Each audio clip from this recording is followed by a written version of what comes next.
Right. ఇప్పుడు రాజకీయ విశ్లేషకులు నగేష్ గారి దగ్గరికి వెళ్దాం. నగేష్ గారు, పశ్చిమ బెంగాల్లో అంత త్వరగా ప్రజలు మార్పు కోరుకోరు.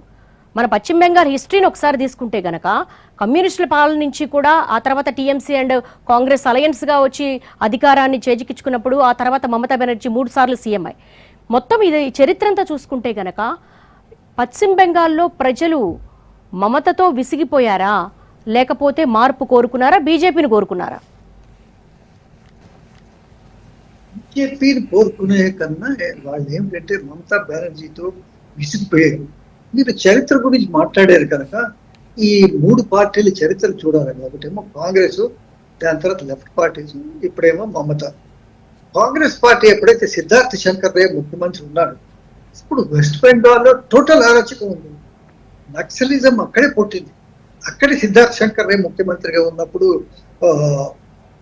ఎట్లా జరుగుతుంది అంటే పోలీసు వాడు ఆ రోడ్ జంక్షన్ లో ట్రాఫిక్ డైవర్ట్ చేస్తుంటే నక్సలైట్లు తుపాకీ తీసుకొచ్చి రోడ్ జంక్షన్ లో కాల్చి పాలిస్తారు.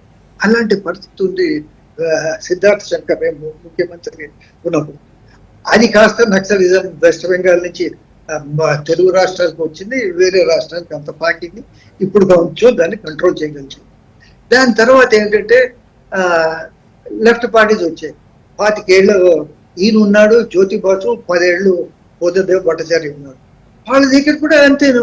వాళ్ళ దగ్గర ఏమిటంటే లెఫ్ట్ పార్టీ ఎట్లా ఉండేది ఏమిటంటే వాళ్ళకి గ్యాంగ్స్ ఉండేవాళ్ళు. గ్యాంగ్స్ ఏంటంటే ప్రతి street corner carrom board gangs అని అంటుంటారు. వాళ్ళు ఏమిటంటే ఈ లొకాలిటీలో ఏం జరుగుతున్నది, ఎవడు ఇల్లు కడుతున్నారు, ఎవడు ఇంట్లో ఇసుక వస్తున్నది, ఎవరి ఇంట్లో కంకర వస్తున్నది, ఎవరి ఇంట్లో సిమెంట్ వస్తున్నది, ప్రతి దాంట్లోనే కమిషన్. ఎవడు ఇల్లు అమ్ముతున్నాడు, ఎవడు ఇల్లు కొంటున్నాడు, ఇలాంటి అన్ని బిజినెస్ వాటిలో అంతా వీళ్ళకి కమిషన్. జనాలు విసిగిపోయారు. అది కాకుండా ఎలక్షన్స్ లో కానీ వేరే దీంట్లో కానీ కమ్యూనిస్టులకు కానీ కాంగ్రెస్ వాళ్ళకి కానీ ప్రతిరోజు ఎక్కడో అక్కడ కాల్పులు, బాంబు దాడులు ఇవన్నీ జరిగాయి. సో వాళ్ళతో విసిగిపోయి అసలు కమ్యూనిస్ట్ ని తుడుచుకుపట్టారు వాళ్ళు. సో ఇప్పుడు ఏమైంది, మమతా బెనర్జీ ఏమిటంటే వాళ్ళకన్నా గట్టిగా ఈవిడ పోరాటం చేసి, మమతా బెనర్జీ చరిత్ర అందరూ మనం ఈ అనాలిసిస్ లో మర్చిపోతున్నాం. ఈ రోజు ఏమిటంటే ఆవిడ బీజేపీ గట్టిగా పోటీ ఇచ్చి మోదీని నానా మాట్లాడుతున్నది, అమిత్ షా నానా మాట్లాడుతున్నది, గుజరాతీ అంటున్నది, ఏమంటున్నది. ఈవిడ ఎక్కడి నుంచి వచ్చిందండి? ఈవిడ ఫస్ట్ కాంగ్రెస్ నుంచి వచ్చింది కదా. దాని తర్వాత సెంట్రల్ క్యాబినెట్ లో ఎవరి క్యాబినెట్ లో ఉంది? బీజేపీ క్యాబినెట్ లోనే ఉంది కదా. ఈవిడ రైల్వే మినిస్టర్ గా వాజ్పేయి మినిస్ట్రీలో ఉంది కదా. సో ఇప్పుడు బీజేపీ ఇది చేస్తున్నది.